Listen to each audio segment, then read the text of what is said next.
It's going on 2 years and 2 rough drafts, and I'm still struggling to write this. I don't have an upbeat or edge of seat intro because I'm not even excited. You might be thinking, oh, she's so negative. Not exactly. I just wanted to fight this. But apparently it becomes more apparent the more I try to hide it.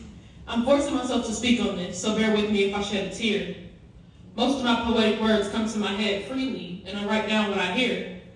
But this has left me with an empty notepad. I haven't heard any lines in over a year because I'm deaf in my left ear. Asking a million times, why did this happen to me?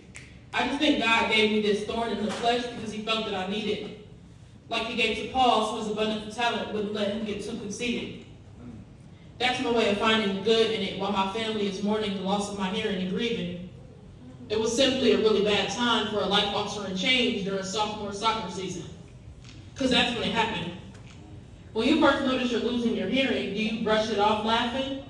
Do you test it out on your own, realize you're not overreacting, and be sad and acknowledge it and be scared because your world has come crashing?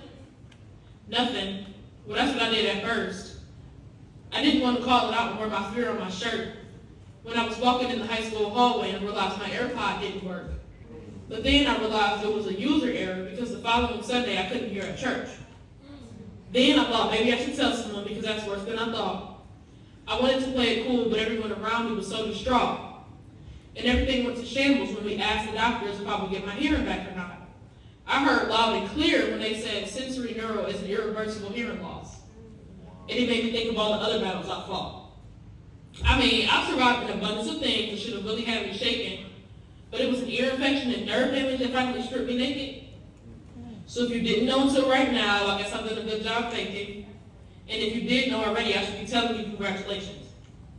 Congrats, you know my secret, my biggest insecurity. I got strength like a bull, but you know what makes me feel sort of weak. I've always felt that I could overcome anything, but unfortunately, this obstacle I have in my ears is starting to feel like it's more than me. I understand this all sounds sad, but I'm simply being honest. With my love for music and being a poet, a hearing problem is the last thing I ever wanted. Sometimes I wish Jesus could touch the mud and heal my ears like he did the blind man in John 9. I would run around praising yelling God did. But I trust that he gave me this thorn for a reason, or else these last 2 years have been nonsense.